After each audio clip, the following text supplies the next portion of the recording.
The Royal Rumble last Sunday was a thumbs-up show. Two very strong Rumble matches, especially that men's Rumble. Maybe the best one they've done in years. Of course, the big news coming out of it, besides the Rumble winners, was that Edge has returned to the ring after a 9-year absence, a 9-year forced retirement. And it was one of the more memorable moments in Royal Rumble history. When his music hit and people lost their minds and he came out, 46 years old, he looks great. He let his hair grow long again. You know, obviously he looks a little bit older, a little bit grayer in the beard. Some, as he said on TV, some crow's feet under his eyes. He's 46 years old. Okay, he's almost a decade older than the last time we saw him come out for a match. So yes, he's going to look older. But I thought he looked great. And, you know, WrestleVotes on Twitter was the first to report that he had signed a 3-year deal with the company for what they claimed was significant money. And then WrestleZone and Pro Wrestling Sheet both reported that the talks with Edge and WWE on a new deal came only after he had already opened up discussions with All Elite Wrestling about coming in. Fancy that. Fancy that.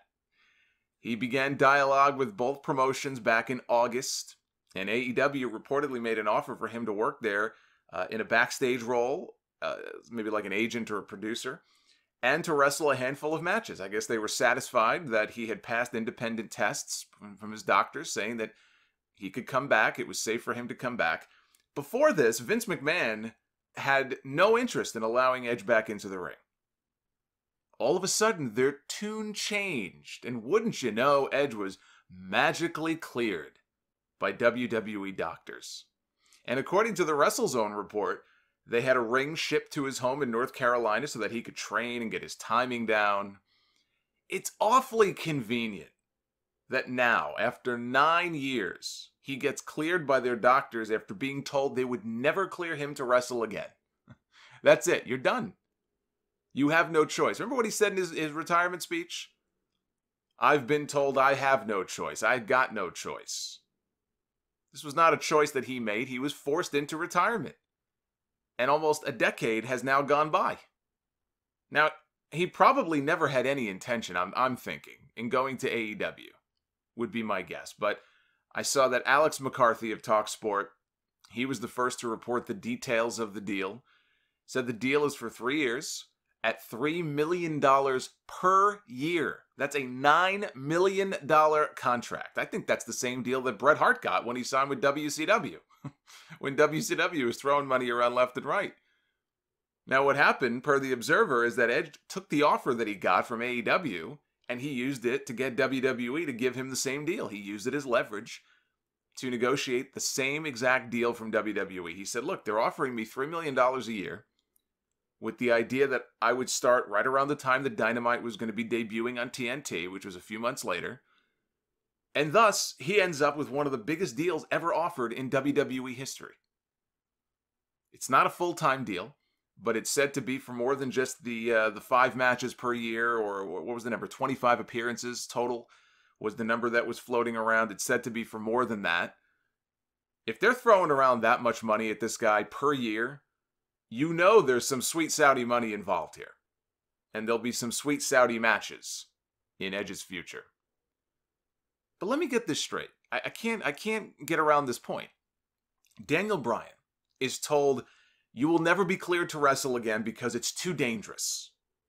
It's too dangerous. You've had a number of concussions. You admitted to us, which was his downfall when he admitted this. I mean, good on him for being honest, but this is what screwed him, is when, you know, he and Bree told them that he had suffered the seizure that one time, that he had seizures, or it was just one time.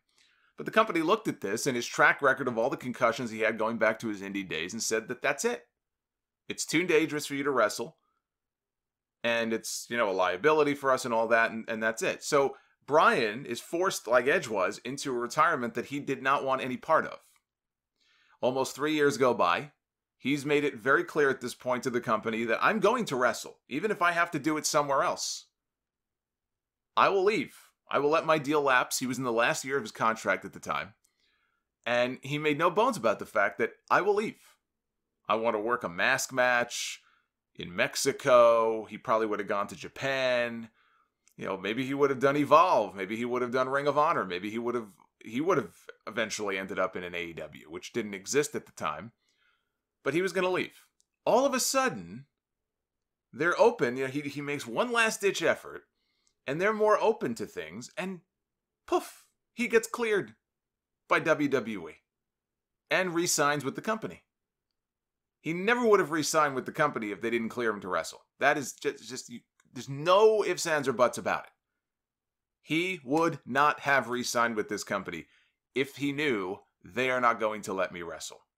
And I even said at the time, I said, look, if that's so important to him, I hope for his sake, if he's going to re-sign with them, he has a stipulation or a provision inserted into the contract that protects him. Because what's to stop them from re-signing him, and then all of a sudden they turn around and say, oh, you know what? We saw something we didn't like, so you're no longer cleared. Psych. I said, I hope you put something in the contract that prevents that from happening. Because he was adamant that he was going to wrestle again. And when he threatened to leave, all of a sudden, Daniel Bryan is cleared. The world rejoices, and he's allowed back in the ring. Edge. Edge is told he'll never be cleared again. 9 years go by. He says on his podcast last summer, he makes a comment, I think I could probably do at least one more match. He starts talking to AEW about a deal, and lo and behold, WWE clears him to wrestle, and he signs a new deal with them just like Daniel Bryan did. An interesting pattern may be developing here. Those Sting rumors may turn out to be true after all. There's rumors that Sting could be cleared to wrestle on the next Saudi Arabia show, although it wouldn't be against The Undertaker, supposedly. I think the way to go, if there's any truth to this whatsoever, first of all, I don't have any interest at this point in seeing Sting or The Undertaker back in the ring. I think they should stay out of the ring.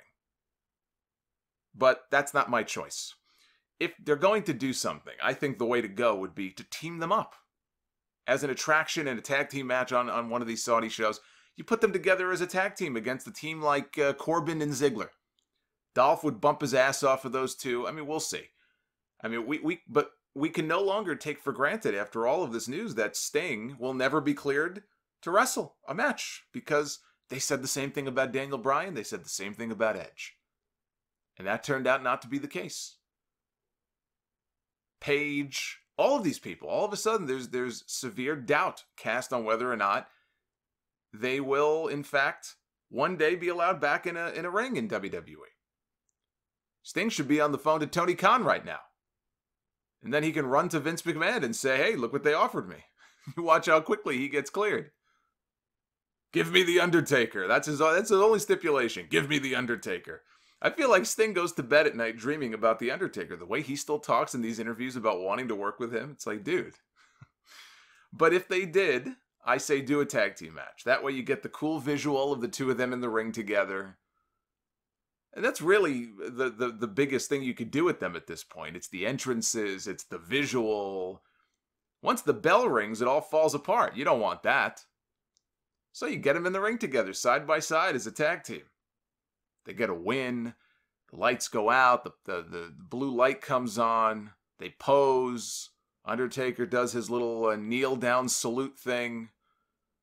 Sting holds up the bat. That's all people want to see.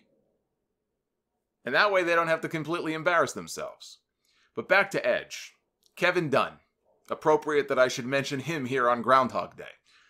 His crack production team missed the first spear that Edge gave to Dolph Ziggler at the Royal Rumble. The first spear that Edge has delivered, not counting the one to Elias on the SummerSlam kickoff. That was not a match. The first official spear that he has delivered in 9 years. And what do? They cut to a shot of the crowd just as he is sliding into the ring. Dolph was not happy about that either. He was very vocal about it on Twitter. He said that was a special moment for him. Look, I mean, Edge is somebody that he looked up to. Edge is somebody who he has sang his praises before. They worked together. They had that Royal Rumble, championship match at one of the Rumble pay-per-views many, many years ago. It was pivotal in Dolph's career. So that was a big moment for him.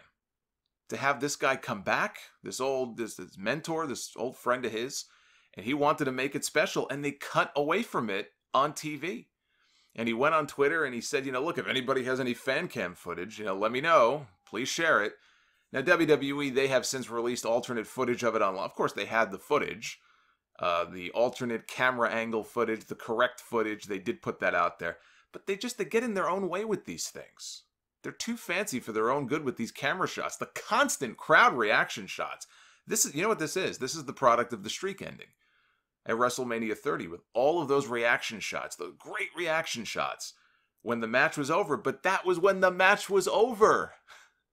We didn't miss any big moments because of it. It would be like Brock giving Undertaker the F5 and hooking the leg. And at the 2 count, they cut to a shot of me in the Superdome that night looking at my phone. Then they cut back and the streak is over.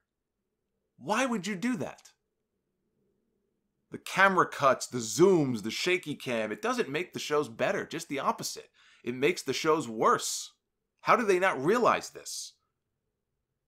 Monday Night Raw was live from San Antonio, Texas, which according to Jerry the King Lawler is the hometown of Rey Mysterio. Apparently the new area code for San Antonio is 619. And yet Vic Joseph is the one out of a job. Go figure. And the show ended with a fantastic segment involving Edge and Randy Orton. Look at the ending of this show and look at the ending of SmackDown this week. You talk about the tale of two cities.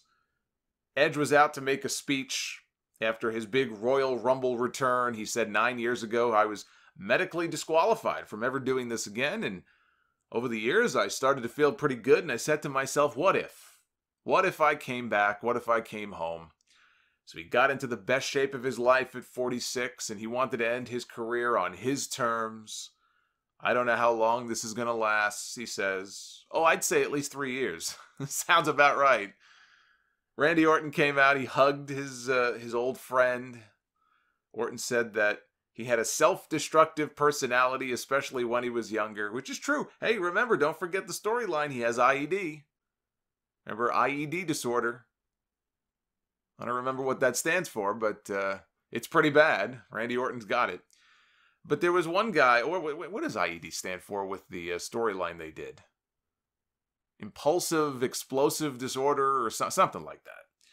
But there was one guy who pulled him out of that hole, he said, and that was Edge. And Orton welcomed him home, and Edge looked like he was on the verge of tears, and Orton heard Edge saying, you know, what if? And he asked him, he said, what if Rated RKO got together one more time? And the crowd erupted in yes chants. This was like when Triple H was teasing that we're going to get DX back together, and then he gave Shawn Michaels a pedigree. And it led to their SummerSlam match in 2002. So Orton dropped him with an RKO. Edge grabbed the back of his head, and Orton hit him in the back with a chair. Edge was moaning. I mean, the way he sold this was just pitch perfect. Orton placed Edge's head inside of a chair. He was going to Pillmanize his head and his neck, and he went up to the middle rope. He had second thoughts, though. He stepped down. He left the ring. Then he ran back down, grabbed 2 chairs. Gave Edge a concerto.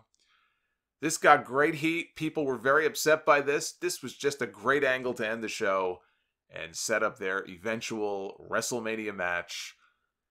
And it got me thinking, what other potential matches for Edge have you excited?